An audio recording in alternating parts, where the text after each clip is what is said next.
हाँ सर, वो एक कहावत है कि माँ बिन पूत पिता बिन घोड़ा, घना नहीं तो थोड़ा थोड़ा, कंधे पे जेवड़ा था, जहां जाना था चले गए थे तो अच्छा लगता था। बच्चन साहब को जब देखा पहली बार तो ऐसा लगा कि यार ये आदमी तो बड़ा आदमी है। और आपने थिएटर में बहुत डायरेक्शन की है। फिल्मों में जो डायरेक्टर्स होते हैं उनको बहुत मौके मिलते हैं जी। रीटेक का ऑप्शन होता है जी। और फाइनल पोस्ट प्रोडक्शन के बाद फिल्म स्क्रीन पे लगती है जो जी। कि बहुत हाथों से निकलकर एक फाइनल प्रोडक्ट पे जाती है। जी। लेकिन थिएटर एक अलग दुनिया है जी। जहाँ लाइव परफॉर्मेंस होती है। तो इस दुनिया में डायरेक्शन कितना मुश्किल है या कितना अलग है? जो सोचता है कि मुझे हीरो बनना है, इस नाटक के माध्यम से मुझे हीरो बनना है, वो उसके लायक नहीं है। डिजिटल वाला मामला चल गया, Instagram, Facebook, social media, YouTube, OTT platform, बहुत सारा कुछ हो गया है। एक्टिंग या डायरेक्टिंग ज्यादा मुश्किल क्या है? एक प्ले जिसने आपकी जिंदगी बदल दी, कौन से डायरेक्टर हैं जिन्हें आप बहुत एडमायर करते हो? मैंने यही पूछा था कि एज अ डायरेक्टर जी आप सक्सेस को कैसे डिफाइन करते हो? सर, सक्सेस का ही है सिंपल सर। आप आज हमारे साथ मौजूद है theatre legend mister Mukesh Bhati, एक थिएटर आर्टिस्ट और ड्रामा एजुकेटर जिन्होंने पिछले 20 साल से इंडियन थिएटर को सिर्फ स्टेज तक नहीं पहुंचाया, सोसाइटी के ग्रास रूट लेवल तक भी पहुंचाने का काम किया है। अब तक 80 से ज्यादा नाटक, 700 से ज्यादा शोज पूरे भारतवर्ष में किए हैं। इनका इम्पैक्ट नंबर से कहीं ज्यादा है। साथ ही 22 से ज्यादा थिएटर प्रोडक्शंस को भी डायरेक्ट किया है, जिससे इनकी कला सिर्फ एक्टर की नहीं है, एक डायरेक्टर लेवल की कला भी उभर के आती है। फिलहाल फरीदाबाद में अपना मुकेश भाटी एक्टिंग स्कूल चला रहे हैं, जहां कई शो पब्लिक के लिए अवेलेबल होते हैं देखने के लिए, और यहां पे एक अच्छे आर्टिस्ट को बेहतर आर्टिस्ट बनाने का काम कर रहे हैं। आज के इस इंटरव्यू में हम बात करेंगे थिएटर की, एक्टिंग की, डायरेक्शंस की, और साथ ही इनकी इंस्पायरिंग जर्नी के कुछ अनहर्ड चैप्टर्स को एक्सप्लोर करेंगे। सर, इतना पूरा जीवन आपका थिएटर में निकला है, 20 साल से ज्यादा का समय आप थिएटर में दे चुके हैं, लेकिन हम ये जानना चाहते हैं थोड़ा पीछे जाके कि कब आपको जीवन में पता चला कि आप थिएटर के लिए बने हैं? हाँ सर, वो एक कहावत है कि माँ बिन पूत पिता बिन घोड़ा, घना नहीं तो थोड़ा थोड़ा। पिताजी हमारे आर्टिस्ट थे, बांसुरी वो बजाते थे, तो वहाँ से आर्ट के बीज शायद हमारे डीएनए में आए। और जब स्कूल में थे तो वहाँ भी कुछ कुछ नाटक होते रहते थे, तो मैं करता रहता था। कॉलेज जब आए तो कॉलेज में बहुत सारी एक्टिविटी होती थी, स्पोर्ट्स की, कल्चर की। तो एक दिन वहाँ एक नाटक होते देखा और मैं ऐसे ही बस उस कमरे में झांक के देखने लगा। तो वहाँ जो डायरेक्टर थे उन्होंने कहा कि भाई जो भी हो अंदर आ जाओ, अंदर आके देखो। मैं अंदर गया, फिर वहाँ जो प्रैक्टिस चल रही थी सर, उसमें थोड़ा सा आनंद आने लगा, मजा आने लगा। तो मैंने उनसे ऐसे पूछ लिया कि सर मैं भी कर सकता हूँ क्या? तो क्योंकि पूरे भारत में ही ऐसा क्राइसिस है, ऐसी विडंबना है कि आर्टिस्ट मिलने बड़े कठिन हो रहे हैं, थिएटर आर्टिस्ट तो और भी कठिन हो रहे हैं। तो उन्होंने तुरंत हाँ कर दिया। मैंने ट्राई किया, वो रोल मुझे मिल गया और ऐसे शुरुआत हो गई। जब वो प्रोडक्शन हमने कर ली तब पहली बार ऐसे समझ में आया कि ये तो बड़ी आनंद की चीज है। इसमें तो शायद वो बात कह दी गई जो हम कहना चाहते हैं, जो हम महसूस करते हैं। क्योंकि वो जो टाइम होता है ना सर, जब बच्चा कॉलेज पहुंचता है, बड़ा इमोशनल होता है, वो बड़ा सेंसिटिव होता है। तो वो सर्च कर रहा होता है कि आखिर मुझे करना क्या है, मैं पढ़ाई में जाऊं, स्पोर्ट्स में जाऊं, कल्चर में जाऊं, या कहाँ जाऊं, कहाँ अपना रास्ता ढूंढूं, कहाँ मेरी मंजिल होगी। तो बाकी सब ट्राई कर चुका था सर। अच्छा। पढ़ने का मैं खूब पढ़ चुका था, पढ़ रहा था, स्पोर्ट्स में बहुत पहले से था। लेकिन जब कल्चर में आया, इससे पहले नाटक करते थे स्कूल में, पर वो उतने प्रोफेशनल टाइप नहीं होते थे।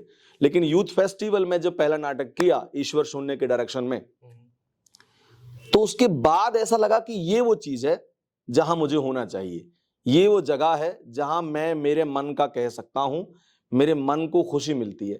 तो उस दिन सर ये तय कर लिया, उस प्रोडक्शन के बाद सर से भी थोड़ा सा पूछा और ये तय कर लिया कि इसी फील्ड में रहना है। ठीक है सर, ये तो मैं समझा, लेकिन जैसे हर परिवार में होता है कि हमारा बच्चा पढ़ रहा है, अब हम चाहते हैं डॉक्टर बने, इंजीनियर बने। तो जब आपने कल्चर को चुना, थिएटर को चुना, क्या फैमिली की तरफ से उसके लिए सपोर्ट था? सर पिताजी तो आर्टिस्ट थे, तो उन्हें तो कोई प्रॉब्लम होती ही क्यों। और वैसे भी मेरे संग थोड़ा सा ऐसे हो गया कि जब मैं कॉलेज में था, जब मैंने थिएटर को चुना, तब पिताजी नहीं थे और माताजी भी नहीं रही थी। अच्छा। तो रोकने का किसी को कोई सवाल था ही नहीं सर। हमारे यहाँ एक कहावत है कि कंधे पे जेवड़ा था, जहां जाना था चले गए। तो कोई रोकने वाला टोकने वाला था नहीं। ये एक दुख था कि कोई रोकने वाला टोकने वाला नहीं है, लेकिन यही एक सुख भी था कि कोई रोकने वाला नहीं है। जो करना है कर लो। तो मुझे इसमें आनंद आया और मैं इसमें चला गया। बहुत सुंदर। तो जब आपने शुरुआत करी, जब थिएटर का आपने जिस समय पे शुरुआत करी, उस समय पे कोई ऐसे नाम जिनको लेके आप बहुत इंस्पायर फील करते थे, जिनको देख के आपको लगा कि मैं आगे बढ़ना चाहता हूँ इस फील्ड में? सर फिल्में तो देखते ही थे और फिल्में देखने का बड़ा शौक था। वो इतना था कि स्कूल टाइम में एग्जाम के टाइम पे भी मैं फिल्में देखने आ जाता था। बल्लभगढ़ में एक हमारा शहर फरीदाबाद है, वहाँ बल्लभगढ़ एक जगह है, तो वहाँ एक सिनेमा हॉल होता था, आकाश सिनेमा। हाँ जी। तो उसमें हम एग्जाम के टाइम पे भी फिल्म देखने आते थे और आने जाने का बड़ा वैसा रास्ता था, रास्ता अच्छा नहीं था, ऑटो पकड़ के जैसे भी आ जाते थे। तो जब फिल्म देख के निकलते थे तो दिमाग में ना वो चलता रहता था, जो फिल्म का साउंड है, जो डायलॉग है, जो गाने हैं, डायरेक्टर ने जो कहना चाहा वो बात दिमाग में घूमती रहती थी। लेकिन ये नहीं पता था कि हम इसमें आए कैसे, ये कैसे करें, ये समझ में नहीं आता था। पर फिल्मों से इंस्पायर थे, बच्चन साहब को देखते थे तो अच्छा लगता था। बच्चन साहब को जब देखा पहली बार तो ऐसा लगा कि यार ये आदमी तो बड़ा आदमी है और ये होना चाहिए, ये जो बात कहता वो एकदम ऑथेंटिक होती है, इसमें एक विश्वास है। वो कोई भी कैरेक्टर करते थे, अब तो हम समझ गए, पहले नहीं समझते थे, बस इतना एहसास होता था कि जो ये कैरेक्टर करते हैं ये हमें करना चाहिए, ये तो बहुत बड़ी बात कह दी। तो उनसे इंस्पायर थे। और जब थिएटर में आ गए, पहला नाटक कर लिया, फिर नाटकों के बारे में जानने लगे, थिएटर के बारे में जानने लगे, तो थिएटर एक्टर्स का, डायरेक्टर्स का भी पता चलने लगा। तब बड़ा एक नाम था महेंद्र मेवाती। अच्छा। महेंद्र मेवाती जी को देखने का मौका मिला एक नाटक में, और जब उनको देखा तो सर नाम में किसी का लेना नहीं चाह रहा, लेकिन ऐसे लगा कि इन जैसा तो कोई भी नहीं है। अरे वाह। ना बॉलीवुड में कोई है, ना थिएटर में कोई है। इतना जेन्युइन आदमी कैरेक्टर करते हुए लगता था कि ये वही आदमी है जिसका कैरेक्टर वो कर रहे थे, वो बन जाते थे, वो जी लेते थे उस हाँ। कैरेक्टर को। तो उनसे बड़े इंस्पायर थे हम। और वो इरफान साहब के साथ के उस समय के एक्टर थे, उनके जैसे ही एक्टर थे, और थिएटर में वो बड़े कमाल थे। तो उनसे बड़ा इंस्पायर हुआ सर मैं। और जो हमारे पहले डायरेक्टर थे ईश्वर शून्य, उनके संग पहले डायरेक्शन में हमने, उनके डायरेक्शन में काम किया, लेकिन बाद में जब उनके नाटक देखे तब मुझे पहली बार ये एहसास हुआ कि कोई एक्टर इतना सहज भी हो सकता है। पहले दिमाग में वो छवि थी कि एक्टर मतलब एग्रेशन, एक्शन, मार धाड़, हीरो जीतेगा। लेकिन जब थिएटर में वैसा नाटक देखा, ईश्वर शून्य का एक नाटक था त्याग पत्र, राजेंद्र नाथ जी के डायरेक्शन में था, तब पहली बार लगा कि अरे एक्टर इतना सहज हो सकता है, कोई बात इतने सहज तरीके से कही जा सकती है और उसका असर ज्यादा है। तो ईश्वर शून्य से मैं बड़ा प्रेरित रहा, महेंद्र मेवाती से बड़ा प्रेरित रहा, फिल्मों में बच्चन साहब से बड़ा प्रेरित रहा। तो ये रहा सर। सहजता की आप बात कर रहे हैं, आज के समय में लोग देखते हैं कैसे पंकज त्रिपाठी जी कितने सहज तरीके से बात कर रहे हैं और लोग उनके तरीकों को भी बहुत पसंद कर रहे हैं जी। बट जब हम फिल्मों की बात कर रहे हैं जी। फिल्मों में आपने थिएटर में बहुत डायरेक्शन किए, फिल्मों में जो डायरेक्टर्स होते हैं उनको बहुत मौके मिलते हैं जी, रीटेक का ऑप्शन होता है जी, और फाइनल पोस्ट प्रोडक्शन के बाद फिल्म स्क्रीन पे लगती है जो कि बहुत हाथों से निकलकर एक फाइनल प्रोडक्ट पे जाती है जी। लेकिन थिएटर एक अलग दुनिया है जहाँ लाइव परफॉर्मेंस होती है। तो इस दुनिया में डायरेक्शन कितना मुश्किल है या कितना अलग है उन चीजों से? सर डायरेक्शन का मैं ये कहूँ कि जो डायरेक्टर होता है वो चाहे फिल्मों में हो या थिएटर में हो, उसका काम बड़ा ही होता है। उसे काम करने के लिए बहुत सारी टीम मिली हुई होती हैं, बहुत सारे लोग मिले होते हैं, असिस्टेंट मिला होता है, स्क्रिप्ट के लिए कोई मिला है, डायलॉग डिलीवरी के लिए अलग से कोई मिला है, म्यूजिक के लिए कोई मिला है, बहुत कुछ मिला होता है, लेकिन उसके दिमाग में सब कुछ चल रहा होता है। तो थिएटर में भी और फिल्मों में भी डायरेक्शन का काम तो मैं ये नहीं कह सकता कि हल्का है। हाँ, फिल्म प्रोडक्शन थोड़ा बड़े लेवल पे होता है, ज्यादा पैसा होता है, ज्यादा लोग होते हैं, ज्यादा दिन काम चलता है, तो उसका डायरेक्टर का काम थोड़ा सा बड़ा होता है। लेकिन सर उनके पास एक लिबर्टी भी रहती है कि आप एक सीन आज कर लीजिए, दूसरा सीन कल कर लें, कल नहीं तो परसों कर लेंगे। लेकिन थिएटर में क्या होता है कि जिस दिन तय होता है कि ये नाटक हमें करना है, उसी दिन अक्सर लोग अपना पोस्टर रिलीज कर देते हैं कि फला दिन को हम इस नाटक का मंचन करने वाले हैं। तो थिएटर डायरेक्टर के पास एक ये चैलेंज भी रहता है कि लिमिटेड टाइम में ये काम करना है। दूसरा सर, पैसे का क्राइसिस थिएटर में हमेशा रहा, आज भी है और शायद भविष्य में भी रहेगा। तो पैसे ना होने के कारण अपनी पसंद के एक्टर लेना थिएटर में बड़ा कठिन हो जाता है। अगर आप पैसा दें तो आप बड़े से बड़ा एक्टर ले सकते हैं, अगर पैसा दे तो आपके थिएटर प्रोडक्शन में काम करने के लिए बड़े बड़े स्टार आ जाएंगे, लेकिन उतना पैसा आए कहां से? तो हमको फिर क्या करना पड़ता है कि अपने ही एक्टर को फिर से ट्रेन करना पड़ता है, फिर से समझाना पड़ता है, पूरी कहानी समझाएंगे, इमोशन समझाएंगे। तो फिल्म डायरेक्टर के पास ये नहीं है, वो देख लेता है कि ये आदमी अच्छा एक्टर है, इसको हायर कर लेते हैं, पैसा कहीं से आएगा वो जाने। फिल्म में ये है, लेकिन थिएटर में क्या है, आपके जो एक्टर हैं, आपके जो ग्रुप के एक्टर हैं, चाहे वो कच्चे हैं या पक्के हैं, आपको उनसे ही काम चलाना है। आपको जो ऑडी सस्ता उपलब्ध होगा उससे काम चलाना है, तो बहुत सारी चीजों से कंप्रोमाइज करना पड़ता है। इस नजरिए से अगर देखें तो थिएटर डायरेक्टर का काम इसलिए मुश्किल हो जाता है कि वो थोड़ा थोड़ा कंप्रोमाइज करके फाइनली वो बात उसे कहनी है जो एक राइटर ने लिखी है। फिल्म वाला भी वो बात कहने के लिए ही फिल्म बनाता है जो राइटर ने लिखी है, और थिएटर वाला भी एक बात को कहने के लिए ही नाटक बनाता है। ये कंप्रोमाइज करके भी अपनी बात को कहना चाहता है। और थिएटर देखने वाले लोग ज्यादा उम्मीद करते हैं कि फिल्मों में मजा आए ना आए, हमको थिएटर देख के मजा आएगा। वो इमोशन, वो बात, वो थॉट वो निकल के आएगी, और उन्हें कौन बताए कि इसके पीछे कितना संघर्ष है। तो थिएटर में इस तरह का संघर्ष ज्यादा है। बाकी काम दोनों का सर बराबर ही समझो, उतना ही मेहनत, उतनी थॉट प्रोसेस सबको करना पड़ता है सर। जी, जैसे थिएटर की हम बात कर रहे हैं, डायरेक्शन बहुत बड़ा चैलेंज है जी, लेकिन एक राइटिंग भी है, उसके पीछे डायरेक्शन भी है, सब एक्टर्स की मेहनत भी है, उसको तैयार करना है एक प्ले को। जी। तो आप एज अ डायरेक्टर और एज एन एक्टर किस मोमेंट पे डिसाइड करते हैं कि कोई प्ले अब रेडी है ऑडियंस के सामने परफॉर्म करने के लिए? बिकॉज ये एक लाइव परफॉर्मेंस है, इसमें कोई रीटेक नहीं है, कोई पीछे से हम शूट नहीं कर रहे हैं। तो जब भी हम ओपन करेंगे ऑडियंस के सामने, हमें पूरी परफॉर्मेंस एक बार में पूरी देनी है। जी। तो किस मोमेंट पे आप जब रिहर्सल्स कर रहे होते हैं डिसाइड करते हैं कि अब हमारा प्ले रेडी है ऑडियंस के लिए, अब हम जाएंगे और इसको प्रदर्शन करेंगे इसको? सर, जब भी किसी नाटक को कोई लेखक, कोई राइटर, कोई नाटककार लिखता है, कहानी पे भी नाटक होते हैं, उपन्यास पे भी होते हैं, और नाटक तो लिखे ही जाते हैं।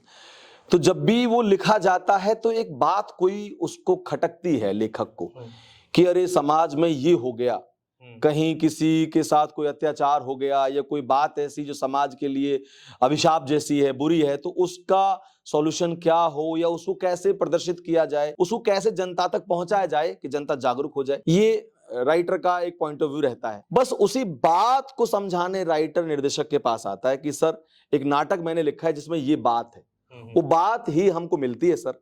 उस बात को कहने के 100 तरीके हैं, नाटक के तरीके हैं, अलग अलग तरीके से लिख देते हैं। कोई कविता की फॉर्म में लिख देगा, कोई गद्य की फॉर्म में, कोई पद्य की फॉर्म में, कोई ऐसा कोई वैसा। हर राइटर ने, मोहन राकेश ने अलग तरह से लिखा है, शेक्सपियर ने अलग तरह से लिखा है, लेकिन लिखा सिर्फ एक बात को है। उस बात के इर्द गिर्द ऐसा ताना बाना वो बुनता है कि वो ऑडियंस को अच्छा लगे। लेकिन वो जो बंद मुट्ठी की एक बात है, वो बात लाके लेखक एक निर्देशक को देता है कि सर ये बात जनता तक पहुंचा दीजिए। तो हमारे लिए वो बात ही महत्वपूर्ण है।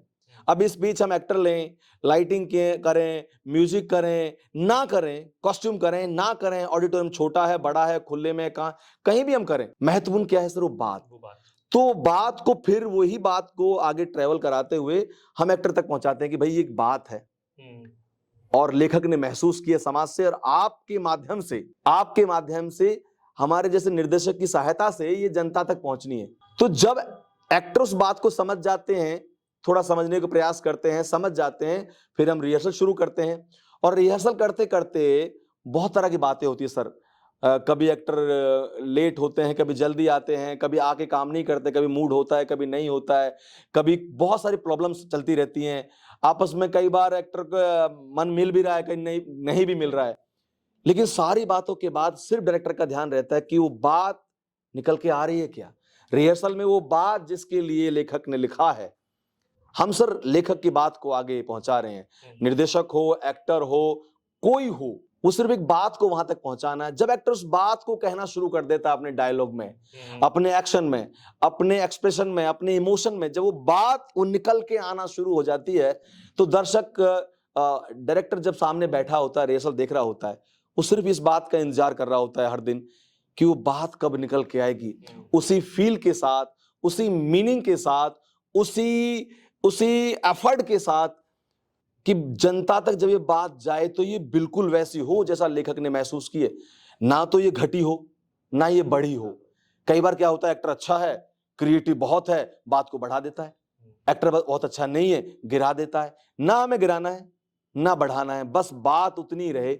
और जब वो एक्टरों के माध्यम से रिहर्सल में वो बात निकल के आती है ना, तो हमें लगता है कि अब शो कर देना चाहिए, अब शो लायक के नाटक हो गया सर। तब हमें लगता है कि ये अभी शो के लायक है। बिल्कुल सही बात। मैंने कई नाटक देखे हैं, और नाटक देखने के बाद जब मैं घर जाता हूँ वो बात मेरे दिल में रहती है जी।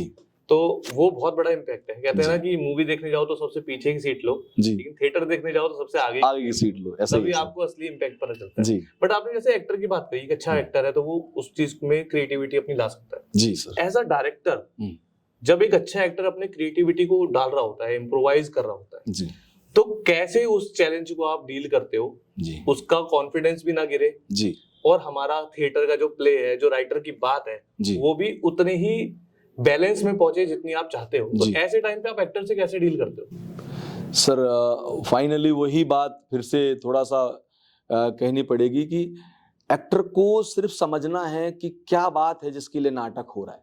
डायलॉग्स पे ध्यान नहीं देना है, अपने कैरेक्टर को बहुत ज्यादा हाईलाइट नहीं करना है, या बहुत ज्यादा म्यूजिक बजा के हमें बहुत एंटरटेन नहीं करना है। हमको वो बात पकड़नी है और डायरेक्टर का काम है कि पहले वो एक्टर को वो बात समझा दे। जब एक्टर की समझ में वो बात आ जाए तब, अब क्या है कि जो आप बात कह रहे हैं कि एक्टर बड़ा क्रिएटिव होता है तो वो कुछ कुछ करता है, कई बार तो सर इस बात पे झगड़े हो जाते हैं, अच्छा। मनमुटाव हो जाते हैं। एक्टर को लगता है कि मैं बड़ा क्रिएटिव हूं, मैंने कुछ क्रिएट किया है, सर आप इसे रख लीजिए प्ले में, जबकि वो उस बात के लिए सही नहीं है। वो जो बात हम कहना चाहते हैं, एक्टर की क्रिएटिविटी उस बात के लिए ठीक नहीं हो रही। नाटक की जो मन की बात है, नाटक का जो मर्म है, उसको इफेक्ट कर रही है। तो हमको बड़े प्यार से एक्टर को समझाना पड़ता है कि सर आप बहुत क्रिएटिव हैं, पर प्लीज ये आपकी क्रिएटिविटी के लिए नाटक नहीं हो रहा है, ना मेरी मान बढ़ाई के लिए हो रहा है कि मैं बड़ा अच्छा डायरेक्टर इसलिए हो रहा है, बस ये उस बात के लिए हो रहा है। ये बात को अगर सपोर्ट करता है, आपकी एक्टिविटी, आपकी क्रिएटिविटी इसको सपोर्ट करती है तो हम रखना चाहेंगे, अगर सपोर्ट नहीं करती है तो हम नहीं रखना चाहेंगे। ऐसे ऐसे एक्टर को समझाना पड़ता है सर। और फाइनली अच्छा एक्टर ये मान के चलता है कि हम भी केवल वो राइटर की बात को आगे पहुंचाने आए, मीडियम है, हम मालिक नहीं है। हम ये हीरोइज्म जैसा जो है ना सर फिल्मों में, ये थिएटर में वैसा है भी नहीं। थिएटर का एक्टर बहुत मीनिंगफुल बात कहना चाहता है, मीनिंगफुल तरीके से, एक्सप्रेशन से, इमोशन, सारी बातों को मिला के वो बात ही कहना चाहता है। जो इस बात को समझता है वो थिएटर में रहने लायक एक्टर है सर। जो सोचता है कि मुझे हीरो बनना है, इस नाटक के माध्यम से मुझे हीरो बनना है, वो उसके लायक नहीं है। तो हम बस यही समझाते हैं सर, और एक्टर समझते हैं सर। जो नहीं समझते हैं वो थिएटर के लायक होते भी नहीं सर। उनको मैं एग्री करता हूँ आपकी बात से भी। मैंने कई जगह ऐसा देखा है, जो आपने मेंशन करा कि कई बार एक्टर्स रूठ भी जाते हैं इन बातों को जी जी कि मेरी इम्प्रोवाइजेशन, मैं इतना बड़ा एक्टर हूँ, मैंने इतने थिएटर्स कर चुका हूँ, मैं आप मुझे मत बताओ मुझे कहाँ नहीं करना है, क्या नहीं करना है। बट सही बात वही है, अच्छा एक्टर तो वही है, और क्वालिटी ऑफ एक्टर यही है कि आप लीड रोल नहीं होता थिएटर में कुछ, जी पूरी नहीं टीम सर। का एफर्ट है। एक छोटा सा बंदा जो पीछे से टेबल भी उठा रहा है, वो भी उसका उतना भी ही उतना बड़ा ही, एक्टर है जी। जो बाकी लीड एक्टर है। बट आजकल जो डिजिटल एज चल रही है, जी। हम देख रहे हैं लोग इंस्टाग्राम है, फेसबुक है, इतने सारे मीडियम्स हैं, जी। सब डिजिटली कंटेंट को कंज्यूम करना चाहते हैं। जी ऐसे में आप थिएटर के एवोल्यूशन को कैसे देखते हैं कि थिएटर कैसे आगे बढ़ेगा इस डिजिटल एज में? सर देखिए, कई बार ऐसी बात चलती है कि ये जो डिजिटल वाला मामला चल गया, Instagram, Facebook, social media, YouTube, OTT platform, बहुत सारा कुछ हो गया है। ये सर एक अपॉर्चुनिटी है सर। ये थिएटर वालों के लिए भी अच्छी बात है। ये हमारे विरोध की चीज नहीं है सर, ये हमारे खिलाफ नहीं है, ये हमारा दुश्मन नहीं है। पहले सर थिएटर होता था और गांव गांव घूम के नाटक करते थे लोग, और फिर उन्हीं में से, उन्हीं एक्टर्स में से, उन्हीं टीम्स में से फिल्में आ गई, फिल्में बनने लगी। तो क्या फिल्में अच्छी नहीं बनी? फिल्में अच्छी बनी। उसी बात को एक अच्छे ढंग से कहा गया, फिर फिल्में आई, फिर बहुत सीरियल आ गई, सीरीज आ गई, अभी छोटा छोटा कंटेंट क्रिएशन भी चल गया। तो मैं कहता हूँ कि फाइनली तो एक बात ही कह रहे हैं, फाइनल तो हम एक बात ही कहने के लिए इसके माध्यम से जुड़े हुए हैं, चाहे किसी माध्यम से कहें, हम अपनी बात कहें। सर मैंने बहुत सारे नाटक किए, बहुत सारे शोज किए, लगभग सारे देश में किए। देश का शायद ही कोई ऐसा शहर होगा जहां आके हमने परफॉर्म नहीं किया, क्योंकि नेशनल स्कूल ऑफ ड्रामा में, श्री राम सेंटर के थ्रू और बहुत सारी संस्थाओं के थ्रू, कल्चरल विंग के थ्रू हम जगह जगह गए, अलग अलग शहरों में गए, हमने परफॉर्म किया। लेकिन सर इतने सारे शोज करने के बाद भी शायद उतने दर्शकों तक हम नहीं पहुंचे जितना अभी पिछले एक महीने के अंदर हमने कुछ छोटी छोटी शॉर्ट मूवीज बनाई और उनको हमने इंस्टाग्राम और फेसबुक पे डाला। हमारी एक छोटी सी वीडियो को 33 लाख लोगों ने, 32-33 लाख लोगों ने देखा। 20 साल के करियर में 32-33 लाख दर्शक मुझे नहीं मिले। 32-33 लाख दर्शकों ने मुझे कभी देखा ही नहीं, मैंने उनके सामने परफॉर्म इतना किया ही नहीं। एक बार के शो में 300-400 लोग होते हैं, कभी कभी 100 होते हैं, कभी कभी 50 भी होते हैं सर। तो सारा मिला के 20 साल के उतने दर्शक नहीं थे। 2 लाख नहीं बैठे होंगे। अगर वो माध्यम ऐसा है कि हम ज्यादा लोगों तक पहुंच सकते हैं, तो वो पहली बात तो ये कि वो विरोध नहीं करता है। अब रहा थिएटर कैसे, थिएटर का कि भाई थिएटर कैसे रहेगा, थिएटर कैसे अपना काम करेगा, थिएटर कैसे लोगों तक पहुंचेगा। सर थिएटर पहले भी वैसे ही पहुंचता था, थिएटर आज भी वैसे ही पहुंचेगा। जो निर्देशक इस इंतजार में बैठे रहेंगे कि भाई मेरा ये ऑडिटोरियम है, मैं यहाँ नाटक करूंगा और सब लोग यहाँ आएंगे, तो सर बड़े बड़े शहरों में ऑडिटोरियम है, छोटे शहरों में तो ऑडिटोरियम है भी नहीं। और जिन छोटे शहरों में ऑडिटोरियम है वहाँ 1-2 ऑडिटोरियम है और उनकी कॉस्ट इतनी ज्यादा है एक नाटक करने की कि वहां दर्शक पहुंच भी जाएं तो निर्देशक ज्यादा नाटक कर नहीं पाता, एक आधा नाटक कर पाता है। तो डायरेक्टर को अपना नाटक लेके दर्शकों तक जाना पड़ेगा। सही बात है। जैसे पहले होता था थिएटर, गांव गांव घूम के करना पड़ेगा, शहर शहर घूम के करना पड़ेगा, गली गली जाना पड़ेगा। सर 2 ही वास्ते, सर मुझे आपसे मिलना है, या तो आप मेरे पास आ जाएं या मैं आपके पास चला जाऊं, और तो कोई रास्ता नहीं है। तो थिएटर का भी यही है, दर्शक थिएटर तक नहीं पहुंच रहे, आप दर्शक तक पहुंच जाइए। तो मुझे तो लगता है कि ये जो अब आया है सोशल मीडिया, ओटीटी प्लेटफॉर्म, इसने तो ऐसा कर दिया कि आप अपनी जगह पर रह के भी दर्शक तक पहुंच जाएंगे। तो आप अगर थिएटर ही करना चाहते हैं तो क्यों ना इनके माध्यम से करें, आप इनके माध्यम से करिए। हम जितने भी कंटेंट बनाते हैं सर सोशल मीडिया के लिए, आप देखिए उसमें आपको थिएटर दिखाई देगा, उसमें आपको बहुत गहरी सी बात दिखाई देगी। बिना मतलब के जोक सुना के किसी को हंसा देना और व्यूज ले लेने का काम हम नहीं कर रहे। और हमारे जैसे बहुत लोग हैं सर, हम अकेले नहीं है सर, हमारी टीम है, हमारे देश में हमारे जैसे बहुत लोग हैं जो ऐसा काम कर रहे हैं। बात कहने का एक नया माध्यम आया है, उसको दुश्मन नहीं मानना चाहिए सर, उसका फायदा उठाना चाहिए। हम तो ये कर रहे हैं और बहुत लोगों ने पहले भी किया है कि थिएटर को इसके माध्यम से जनता तक पहुंचाइए। तो ये हमारे लिए सर अच्छा है, ये कोई चैलेंज नहीं है, ये अपॉर्चुनिटी सर। ये बहुत अच्छा पॉइंट ऑफ व्यू है। जनरली हम देखते हैं, बात करते हैं और थिएटर के लोगों से ही बात करते हैं तो सब यही कहते हैं कि ये सब बेकार है, उल्टा सीधा दिखा रहे हैं डिजिटल एज पे। बट जैसा आपका पॉइंट ऑफ व्यू है कि इसको अपॉर्चुनिटी समझो जी, क्योंकि वो चीज तो रहेगी और वो चीज आगे ही बढ़ेगी और जी, हमें उस चीज का कैसे फायदा उठाना है। और जैसा आपने शुरू भी करा है सब चीज कंटेंट क्रिएट करना, मैंने देखा भी है, तो बहुत अच्छा लोगों तक पहुंच रहा है। और एक थिएटर का आर्टिस्ट जब कंटेंट क्रिएट कर रहा है वर्सेस कोई और कर रहा है, एक्टिंग में साफ जी, फर्क नजर आता है बिल्कुल सर, कि कौन कितना दिल से और कितना राइटिंग करके वो काम कर रहा है। जी।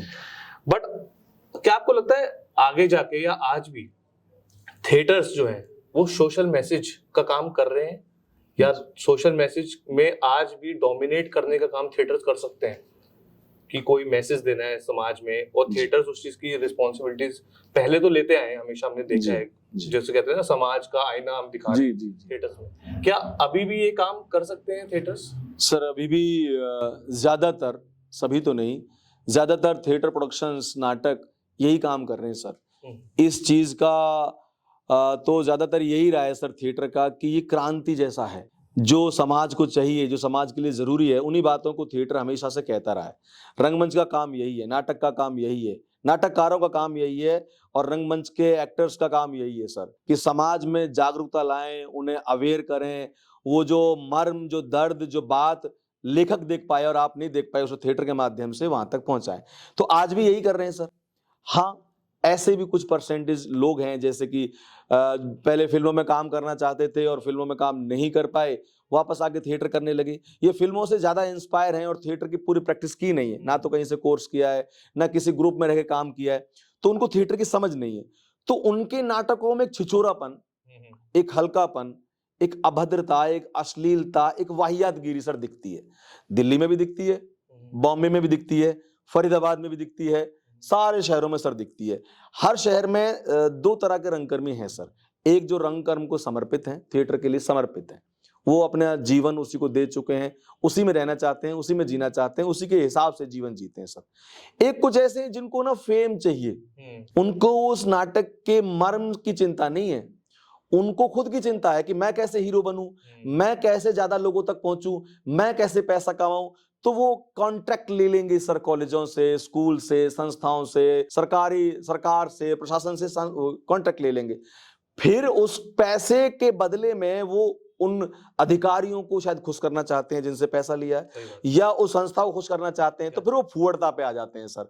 फिर ऐसे ऐसे नाटक निकलते हैं कि जिनका नाम पढ़ के आपको गुस्सा आ सकता है कि ये तो रंगमंच नहीं है, इतना वाहियात रंगमंच नहीं हो सकता सर।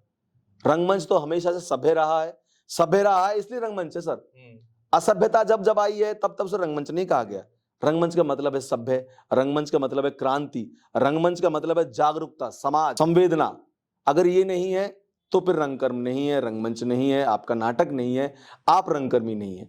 कुछ फूवड़ता को लेके भी लोग आते हैं सर, टिक नहीं सकते वो। बॉलीवुड में भी या दुनिया में जो भी बड़ा है ना सर, वो बहुत धीरे से आगे आया, पेशेंस के साथ उसने काम किया, अपने पैशन को फॉलो किया, लेकिन पेशेंस रखा, धैर्य रखा, संस्कार रखे, उस फील्ड के पुराने लोगों को समझा, जाना, पहचाना, तब धीरे धीरे आगे बढ़ा, तब वो टिक पाए। वरना लोग यूं आते हैं सर और यूं चले जाते हैं। ये जो कुछ रील वाला कल्चर है ना कि बस 10 सेकंड में कहने की कोशिश कर रहे हैं सर, 10 सेकंड में कहेंगे ना तो असर भी 10 सेकंड ही रहेगा। 10 सेकंड आप 1 मिनट में कहेंगे तो असर भी 1 मिनट रहेगा। थिएटर तो 2 घंटे कहता है, तो उसका असर मुझे कभी कभी लगता है कि 20 घंटे रहता है। नाटक देख के आदमी जब घर जाता है और वो खाना खाते हुए सोचता है कि यार एक बात कही गई उस नाटक में, एक दर्द दर्शाया गया, वो चर्चा करता है उन बातों हाँ, उसके दिमाग पे असर रहता है, तो मतलब रंगमंच। अब बिना मतलब कि फूड कॉमेडी के लिए आप नाटक करना चाहते हैं, सिर्फ हंसाना चाहते हैं, तो रंगमंच नहीं है सर। और रंगमंच में कुछ अवांछनीय तत्व आ गए हैं सर, फालतू लोग आ गए, उनको रंगमंच का कलाकार नहीं कहा जाता है। बट एज अ डायरेक्टर मैं आपसे पूछना चाहता हूँ कि आप as a director, as a theatre director, success को कैसे डिफाइन करते हैं? सक्सेस का यही है सिंपल सर, आप अगर गाड़ी चलाना सीखना चाहते हैं और गाड़ी चला ली तो आप सक्सेस है। आप पहाड़ पे चढ़ना चाहते हैं और पहाड़ पे चढ़ गए तो आप सक्सेसफुल हुए। हम नाटक करना चाहते हैं, नाटक हो जाता है, दर्शकों को अच्छा लग जाता है, हमारा मैसेज कन्वे हो जाता है, तो मैं तो इसे सक्सेस मानता हूं। अगर कोई ये सोचता है कि ये दर्शक, ये निर्देशक, ये डायरेक्टर पैसे कितने कमा पाया, फेमस कितना हो पाया, तो सर फिर तो फंस जाएंगे, क्योंकि पैसे तो दर्शक देते ही नहीं। थिएटर वाले दर्शक तो टिकट लेते ही नहीं। ये पहली बार हमने फरीदाबाद में इतने सालों में एक एक्सपेरिमेंट किया कि हम टिकटेड शो करेंगे, पर पिछले 18 साल का हमारा रिकॉर्ड देख के लोगों ने टिकट ली। हमने बैक टू बैक 2 नाटकों के 7 शो किए और हमारे सारे शो हाउसफुल गए, टिकट ली। लेकिन सबके साथ ऐसा नहीं हो रहा है सर, सबके संग ऐसा नहीं हो रहा है, वो पैसे नहीं कमा पा रहे हैं। लेकिन हमने भी जब टिकट लगाई ना सर, तो हम भी बहुत पैसे नहीं कमा पाए, नाटक का खर्चा भी नहीं निकाल पाए। तो इसलिए पैसा कितना कमाए इससे सक्सेसफुल का कोई लेना देना नहीं है। आप प्रसिद्ध कितने, इससे भी कोई लेना देना नहीं है सर। ये 25-30 लाख का शहर है सर, इसमें किसी के शो को 250 लोग देखने आ गए तो कितना प्रसिद्ध मानेंगे आप? तो प्रसिद्धि से भी कोई लेना देना नहीं है। नेशनल स्कूल ऑफ ड्रामा के डायरेक्टर को नेशनल स्कूल ऑफ ड्रामा के 100 मीटर के दायरे में लोग नहीं पहचानते।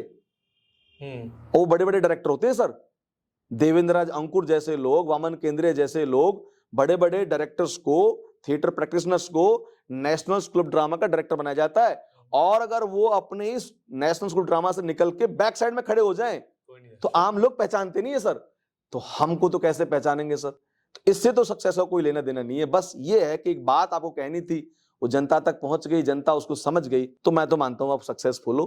पैसा कमाने आए तो फिर मत आओ, पैसा यहाँ नहीं है सर, ये तो शौक है सर। ये शौक में तो पैसा खर्च होता है सर।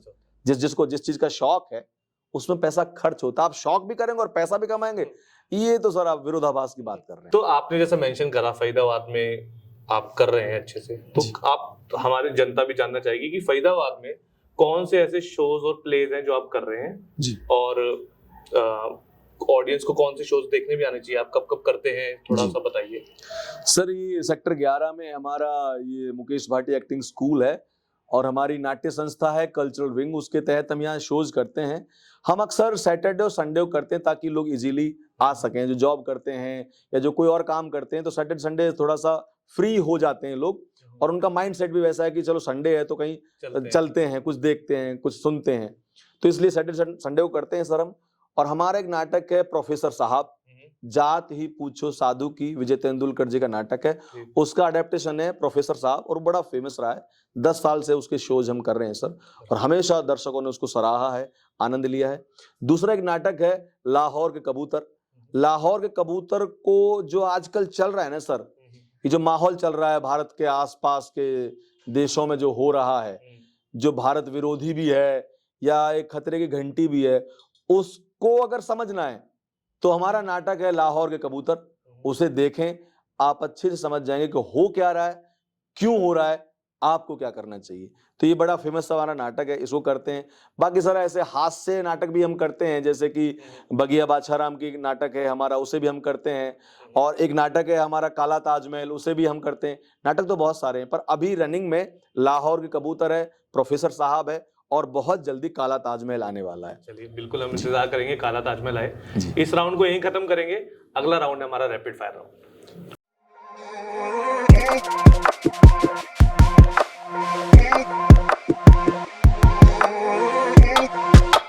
चलिए सर, अब आपके साथ हम एक रैपिड फायर राउंड खेलेंगे जी। बिना सोचे समझे। सबसे पहले दिमाग में जो सवाल का जवाब आपके आए वो आपको देना है, जी। ठीक है। एक्टिंग या डायरेक्टिंग ज्यादा मुश्किल क्या है? डायरेक्टिंग। साइलेंस या डायलॉग्स ज्यादा पावरफुल क्या है? साइलेंस। एक प्ले जिसने आपकी जिंदगी बदल दी। रहन पे रघु। कौन से डायरेक्टर हैं जिन्हें आप बहुत एडमायर करते हो? राजेंद्र नाथ जी। म्यूजिक थिएटर के अंदर ऑप्शनल है या बिल्कुल जरूरी है? ऑप्शनल है सर। इंडियन ऑडियंस आज की विकसित हो रही है या डिस्ट्रैक्ट हो रही है? सर विकसित हो रही है।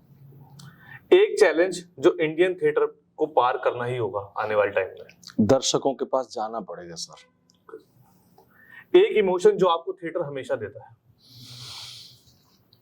सर मुझे हमेशा संवेदनशील बनाता जाता है, हर बार संवेदनशील, बहुत ज्यादा संवेदनशील। फेवरेट रोल आज तक का आपका? रघु। कौन से प्ले में था? रहन पे रघु। देवेंद्र राज को डायरेक्टर थे। कमाल नाटक था सर। अगर आप थिएटर में नहीं होते तो क्या कर रहे हो? परेशान हो रहा होता सर। बिल्कुल।